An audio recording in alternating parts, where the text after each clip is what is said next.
Welcome to Travelers' Tales. I am your host, Greg Alonzo. Today in part 4 and the final installment of The Truth About Troy, we will be answering your questions and comments. Just a reminder, we post new videos every Tuesday and Friday. You will also notice that we have a new logo that was created by my friend and subscriber, Yura Krempovich. Let's begin with a question from Todd. He wants to know, how tall were the walls of Troy? Todd, most in the scholar community agree that at their height, the walls of Troy reached 9 meters, which is roughly 30 feet. Our next question is from Peter. He wants to know, did the Greeks attempt to negotiate with the Trojans for Helen's return? Well, Peter, yes, they did, but their attempt fell on deaf ears, thus leading to a state of casus belli, which is basically an act of war. As I have mentioned before, I believe Helen was merely a scapegoat.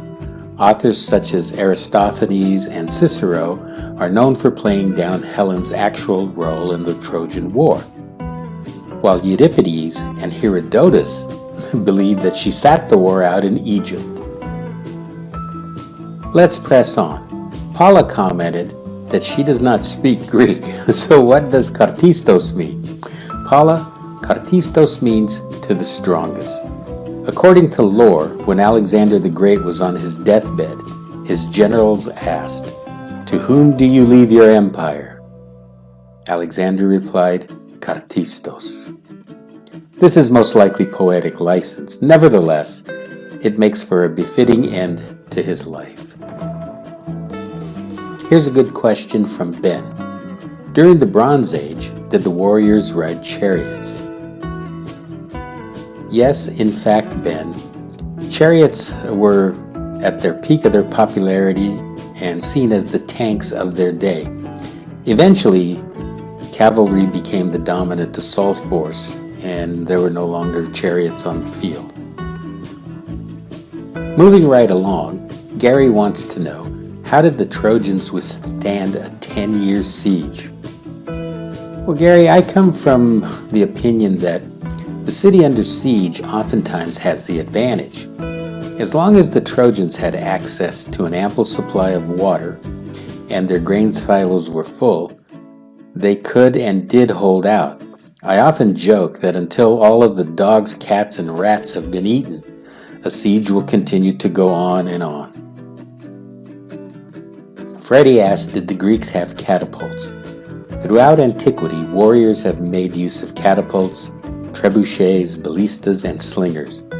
Obviously, with each passing generation, these weapons continued to develop and became more and more accurate until finally they were replaced by gunpowder.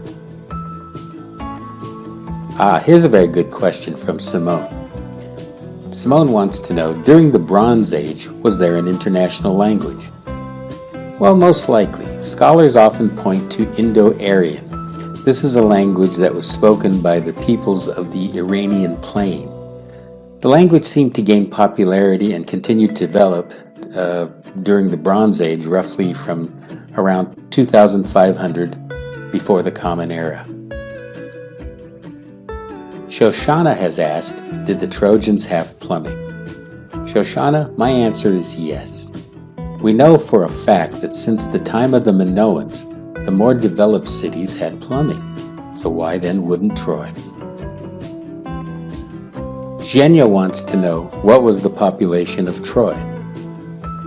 Well, at its peak, Zhenya, I would say roughly 10,000 people. This would have placed Troy among the largest trading and palatial settlements of Anatolia.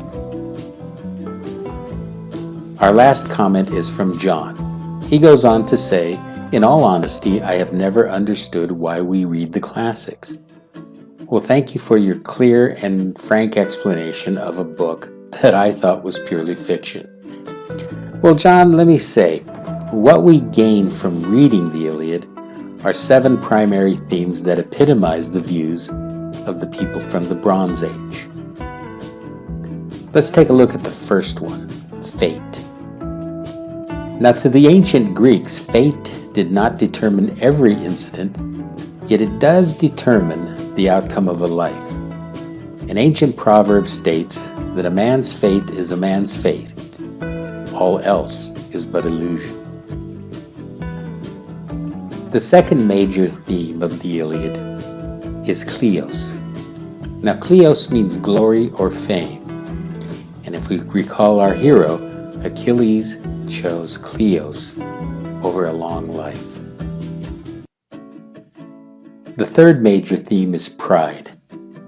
This theme is primarily what drives the plot of the Iliad. Due to pride, the Greeks went to get back Helen.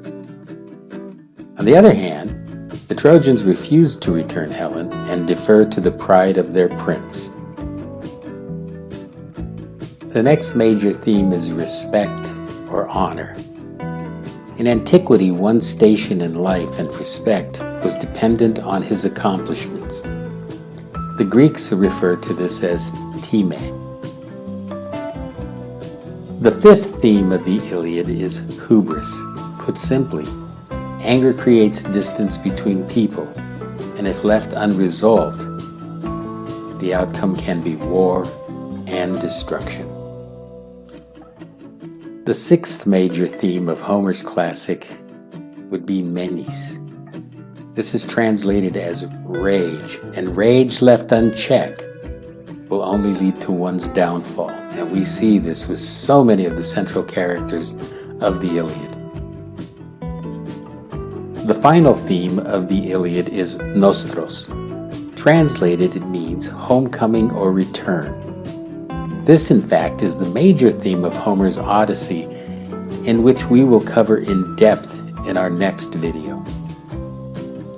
I hope you enjoyed our look at the Iliad. Thank you for joining us at Travelers' Tales.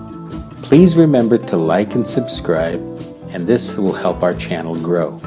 We post every Tuesday and Friday.